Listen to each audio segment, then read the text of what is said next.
Він каже, що тут робиться? Кажу, та не знаю, напевно, якісь учення йому так кажу. Кажу, ну війна почалася, що робиться? Потім прилітає до мене чи міна, чи теж якийсь снаряд, і мою машину просто скидає в обочину. Просто 42 тонни желіза підпригує на тому асфальті. І збоку нас тако просто пролітає колона з зетками. Нічого не було, механік катався взад-перед, каже мені Андрюха, я вже нічого не чую, не бачу, ну ти стріляй. Головне, щоб мама не чула, що тут робиться, коли я тут є, коли десь якусь таку біду заїжджаю. Ну, така ситуація сложилася. Батька я свого не знав взагалі. Мама працювала працює зараз на мінімалку у лікарні молодшою медсестрою. Дід на колії працював, думав спочатку піти на колію, а потім якось так. Бабця працювала у офіцерській льотній столові. Мені завжди подобалось, коли я приходив десь з школи садика до неї в столову, бачив цих красивих офіцерів, які вони приходили там в формі, в нарядні. Пішов в військовий ліцей. Там, виходить, командиром взводу, вихователем став полковник, який і в Афганістані був, і там десь в інших боях, він сам по собі був танкістом. Звідки пішли танки. По великому рахунку, як оцю всю базу, яку він мені дав, це більше виховання, вже як я прийшов до нього, він мене так і синок так і називав постійно. Як взяв як свого, грубо говоря, почав так більше так пристально до мене ставитися, відноситись. Ну і захотілося піти на танкіста. Почали ми з ним шукати, куди можна поступати на танкіста. Каже, в Харків, в Харкові технарі, Львів, у Львові командники. Кажу, піду у Львів, пішов у Львів поступати. Щось почали мені казати, як то кажуть, по нашому західному, габзувати мене почали, що там щось у вас там спиною, щось у вас там з ногами, щось у вас там з серцем, щось у вас там не то, щось то, тому подобному. Ну, якось так вийшло, що той рік був великий недобір, що було 17 місць на одну людину в танкісті. Ну, і я попав туди. Перший раз заліз в танк і все. Та не то, що мрія здійснилася, все, я більше ні на що не хочу сідати. Мені в ньому комфортно, всі кажуть, як ти такий високий залазиш. Мені в ньому комфортно, я в нього заліз собі, сів, я собі сиджу, і таке відчуття, ніби він по мені строєний. У 20-му році, як я тільки випустився, ми поїхали на Яворівський полігон, на миротворчий центр безпеки і життєдіяльності. І там з нами проводили навчання Rapid Trading. І були американські представники, тобто які вже потім, як ми так трошки з ним здружилися, розговорилися, все ж він мені подарив цього прапора, я його ношу як оберіг. Навіть деколи можна і каску не вдівати, він більше береже. Ну, він приїхав, виходить, перший раз в Україну, він взагалі не розумів, що це за держава, він думав, що тут все, тут ведмідь, балалайка, водка, все. Він не знав, що таке Україна, цей американець. Потім це йому почав об'ясняти, чого в нас сходи різної висоти, бо він каже, мені просто не вкладається в голову, чого в нас сходи різної висоти. Бо у нас срочники будуються, все. Ну, так все ще було в ті часи. Він такий каже, а в нас це роблять другі. Потім ми з ним так розговорилися, почали порівнювати наші танки. Він розказував мені про Абрамса, я йому розказував про старушку 64-ку. Пам'ятаєте свій перший такий прям бойовий досвід, коли ви випробували всі свої знання і всі свої бажання саме в бою? 24 лютого. З числа 19-го ми приїхали на Олешківські піски, на Радянський на полігон з Шерлана нас перекинули. І ми зразу почали загружати машини. Тобто ніхто ще толком не казав, що має бути, що як воно має бути. Ми просто загружали машини до повного. Заправляли машини, обслуговували машини і загружали їх боєприпасами, патронами, кулемети вчився, обслуговували зразу машини. Просто нам отак комбат підходив, казав, каже, ми тут будемо лишатися, напевно, на ротацію. Типа прикривати Кремінь, так нам казав. Днів 5 ми тако вже в тонусі, що ми де тако ліг на броню, заснув, трошки перекимарив, далі пішов щось робити, тому що людей, як тут кажуть, не вистачало. Вторгнення вже почали казати після того, як вже першу роту відкомандирували на Железний порт, коли її відправили. Тоді вже почали казати, що може бути якийсь прорив, може бути якийсь наступ. Тобто ми вже догадувалися, що воно може бути, з начальства, так голосно ніхто не казав, що буде війна, буде вторгнення. І 24-го зранку, виходить, десь чи в 3:30, чи в 4:30 в палатку забігає комбат, де я спав з ротою своєю. Кричить, все, підйом, війна. Спочатку думав, чи йому щось приснилося, чи що, всяке може бути.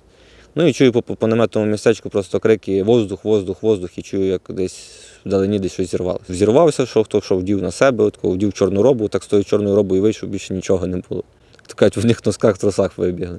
І в мене якесь таке відчуття було, що я всю ніч, це з 23 на 24 сидів, просто палив всі документи, де були якісь фамілії людей. Я собі лишив собі там відомість закріплення, як воно має бути, і журнали бойової підготовки, я собі їх полишав. То таке основне, що можна було забрати. Це як завжди ці талмути з собою возиш, там старі книжки возиш з собою, стару якусь документацію, і просто сидів, оце палив. А на ранок це таке сталося, і це добре, я взяв просто такий маленький ящичок, цей ящичок закинув в 9-ку, якою хлопці виїжджали, тобто своєю особистою машиною. І отак воно той ящичок вивезлося і якось так воно збереглося. У нас була команда спочатку вийти, запускати машини, ставати в колону, переміститися у район зосередження. Перемістилися в район зосередження, це десь Нова Маячка.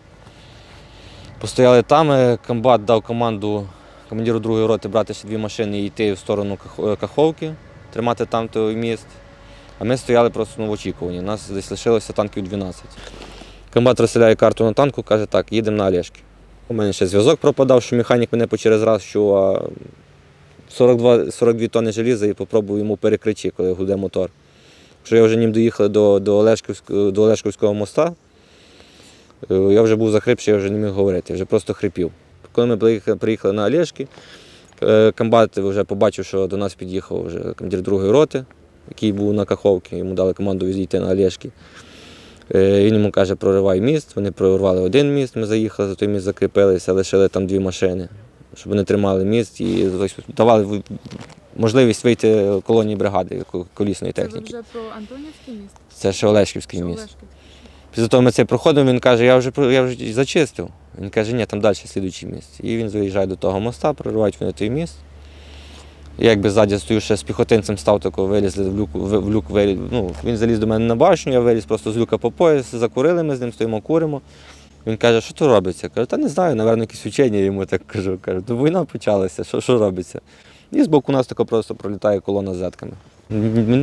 Не розуміли, грубо говоря, що це таке. Вже пізніше, коли ми зайшли за Антонівський міст, нам вже сказали, що це зетки, вешки і ці кружочки вже почали по новостях показувати, по тому всьому. Це перший день. Це десь година 5 вечора була. Не чіпали. Вони нас не чіпали, ми їх не чіпали. Вони помахали нам руками, ми помахали їм руками. Все. Ми заїхали вже за Антонівський міст, там 2 заправки аміковські, почали розосереджуватись. У командира другої роти вже були порожні баки, він під'їхав на заправку, каже, заправте мене, не будемо вас заправляти. Люди ще самі не розуміли, що твориться. Тобто на заправці вас не хотіли заправляти? Вона просто такого все, як було, виключила світло і пішла. Вона сказала, що не буде заправляти і все. В день до обіду прорвала перша рота, яка виходила від Железного порту з боями. Вона прорвала цей міст, проїхала, що у них танки поглохли, бо солярки не було, вони їх поховали. Замаскували в лісі. І потім це вечором ми вже другий раз проривали цей міст. Тобто ми вже якби були в кульці. Почали розосереджуватися, розосереджували техніку, 12 танків. Треба було десь на тому мості округ цього всього розмаскувати. Коло правої заправки, якщо дивитися на місто, стояв мій командир зводу, який загинув там. Получається, там впала авіаційна бомба прямо перед машиною. Механік і навідник живі лишилися, командир танку загинув. Ми оце розсереджувалися, я, виходить, він став коло правої заправки спереді, я став коло лівої заправки спереді. Думаю, заправка це взагалі. Але там немає де більше стати. Ми, виходить, якби в Ярку там така місцевість. Приїхали якісь 2 бензовоза. Ви хто такі? Питаємо їх. Ми з Десни. Кажу, чого ви приїхали? Нас відправили танки заправляти. Кажу, заправляйте. І вони стоять на цьому мосту, це перед своїм мостом вже на в'їзді в міст, стоять з бензовозу в бензовоз переливати солярку. І кажу, люди, що ви робите? Ми переливаємо солярку. Кажу, що, не можна заправити? Там не робить не робить датчик, ми не побачимо, скільки вам залили. Кажу, ти розуму ніс не маєш? Кажу, відійдіть десь далі перелитися, якщо ви хочете перелитися, якщо вам та солярка така важна. Ми тут взагалі стоїмо, взагалі, чекаємо якусь колону. Ми заправили машину командира зводу цього, що загинув. І під'їхали заправляти мене. І ми оце стали, так розосереджилися, всі нас починає заправляти мене. І чую, по рації комбат передає, каже, так, всім зосереджитися, йде колона більше 100 одиниць техніки на нас. Всі це почули, не змотували ні шланги, нічого, просто такого в машину, по газах, і пістолет так лишився в мене у боку. Вже там ті танки, які лишились на Олешківському мосту, на тому меншому, вернулися до нас вже до всіх, ми вже стоїмо всі. І тишина, нікого немає, тільки та машина, що з боку горить, там щось тріщить і зривається. Тобто немає людей, вже нікого немає. Тільки ми стоїмо на мосту, така тишина мертва.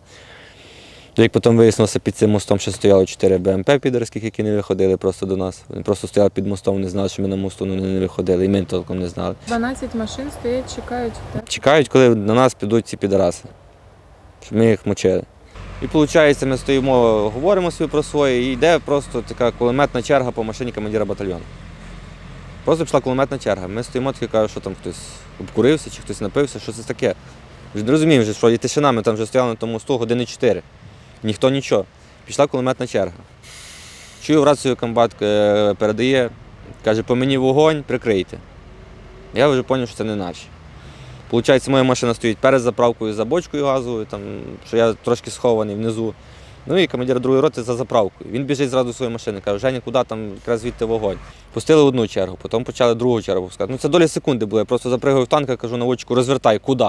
Кажу, в напрямок заправки. Він розвертає заправку, я пускаю йому чергу зенітного кулемета, щоб він бачив, куди трасерами.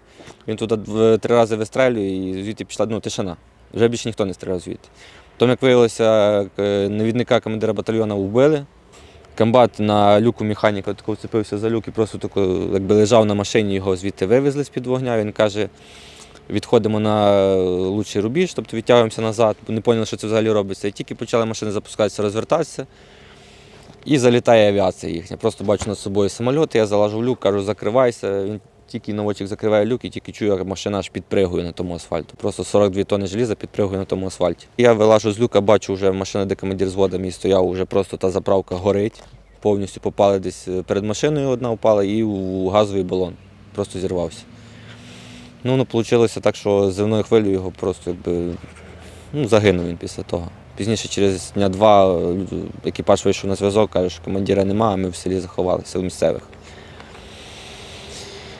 Ми почали відходити, там далі є залізничний міст, в сторону вже Молодіжного їхати, є залізничний міст, і під тим залізничним мостом прилітає до мене чи міна, чи теж якийсь снаряд, і мою машину просто скидає в обочину. Ми починаємо вилазити з машини, дивлюся, що вже гуска збита, ведучого колеса немає, воно вже розірване.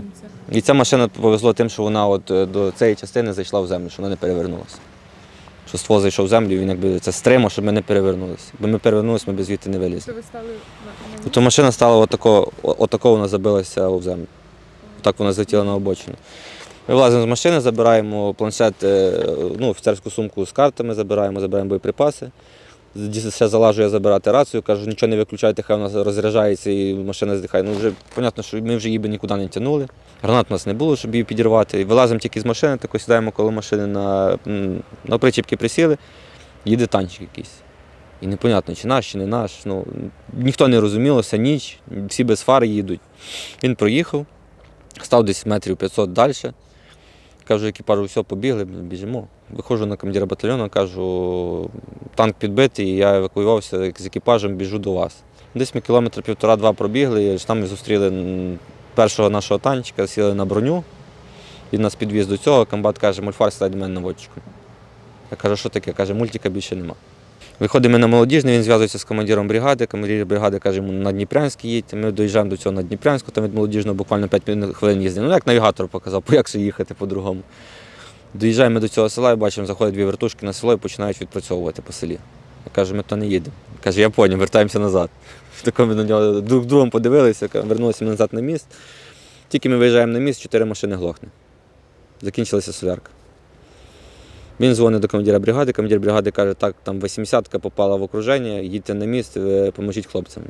Получилось, ми вертаємося назад на цей Антонівський міст, їде 3 машини, їде командир 2-ї роти, за нами їде, за ним їде ще одна машина. І ми, виходить, першою машиною виходимо до моста. Дивлюсь, нічого немає, і тут просто з лівої сторони по мені прилітає РПГ. Я розвернув пушку, бачу, хто це вистрілив, думаю, може наші, кажу комбату, у нас прильот, кажу, наші, не наші. Скажу, давайте чекаємо слідуючого, прилітає другий. Кажу, ні, хлопці, підете ви городами і давай по них. Пустив 2 снаряди по них, з тої сторони вже ніхто не стріляв. Потім з правої заправки почали стріляти, ще з правої заправки 2 снаряди туди пустив, вже теж ніхто не стріляв. Ми вже відстріляли майже весь конвейер таким макаром, що хто по мені, я по них, грубо говоря, віддавали. Бо не було видно нікого, ніч, тільки те, що заправка горіла, і після розриву снаряду було видно якусь спишку, що можна було побачити, де хто бігає. І коли лишається в мене 7 снарядів вже в конвейері, я бачу, це вже, як кажуть, мертвий остаток, який має лишитися на відхід. Кажу комбату, у нас вже лишилося 7 снарядів, він каже, механіку, відходимо. Механік дає задню передачу, починаємо відкатуватись назад, і з лівої сторони, з пагорба, там де село, прилітає по нас ПТУР. Тобто протитанкова ракета керована. Один пролетів і не попав, він почав, каже, Андрюха, віляє. Це добре було, що механік був дуже добре обучений, старший механік батальйону. Він катався взад-перед, тобто не давав нас зловити. Він постійно хаотично рухався, щоб нас не могли зловити. Нічого не було, механік катався взад-перед, каже мені Андрюха, я вже нічого не чую і не бачу, ти стріляй. Як то кажуть, як заговорені. Щоб ви розуміли, танк вже почав горіти, почався динамічний захист, почав вигорати це все. Там танк ще був маскувальною сіткою накритий, вона теж почала горіти. Механік каже, я вже нічого не бачу, я вже мусив відкривав люк, вже дивився, його скеровував тако просто на глаза. І бачу, летить птур, кажу, Андрюха птур, він дає, виходить, правий рычаг затягує, машину задок закидає, і птур попадає нам у перший каток, цей направляюче колесо, як він правильно називається. Трошки нас розвернули, ми відступили на молодіжний, ще постояли на молодіжному. Потім командир бригади каже, вертайтеся знову до Антонівського моста, там десантура займає оборону, займайте разом з ними оборону, вертаємося ми до них. Ми десь від години 12 до 3 ночі постояли з ними, там оце потримали оборону, вже ніхто звідти не їхав, тому подібному. Проривати теж вже не було, яким були дуже великі втрати. Як говорили хлопці з десантури, що у них там з роти лишилося чоловік 15-20.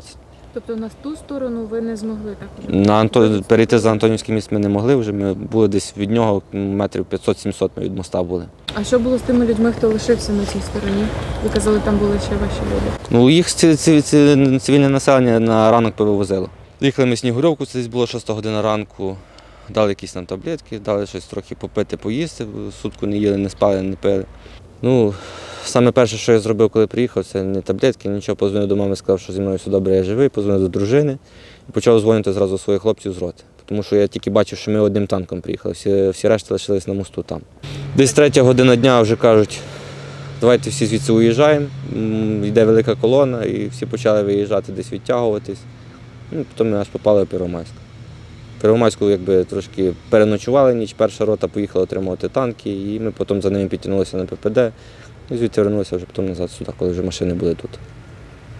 Якось так. Ну, вже потім від цього я десь приїхав сюди в кінці квітня, мав лягати на операцію, бо проблеми з менісками. Не вийшло, приїхав сюди і від квітня тут, від кінця квітня. Тобто 9 травня я їм там добрі салюти робив. З їхнього ж танка. Як рідні вас підтримують? Що вам важливо від них чути? Головне, щоб мама не чула, що тут робиться, коли я тут є, коли десь якусь таку біду заїжджаю. А так, щоб менше стараюся їм щось розказувати, такого, що тут робиться, що там десь сусідню хату завалило, там де ночували, там, чи десь прилетів прильот коло машини, який їхав, щось таке менше розказувати, щоб вони менше переживали, бо вони переживають за мене, я переживаю за них. Тому що з рідних близьких в мене бабці лишилась, мама і дружина. Ну і вічим. І то вічим теж. Вічим був за кордоном, він взагалі інвалід 3-ї групи, він просто почалася війна, я кажу, сиди там, я вже тут, на що ти ще будеш їхати? Кажу, тим більше ти маєш інвалідність. Він приїхав, каже, ні, а що ти маєш там один воювати, я не буду воювати. Він приїхав і пішов, мобілізувався. У нас поки оце буде з боку Росії, поки воно таке буде. І воно, історія йде все по спіралі, і вона завжди крутиться по спіралі. От, згадати, от 20 століття, так само початок століття Росія там тягнула. Раніше так само було, в мене прадід в УПА служив, росіян тих бив, я, виходить, вже тут їх теж б'ю. Ну, все йде по спіралі.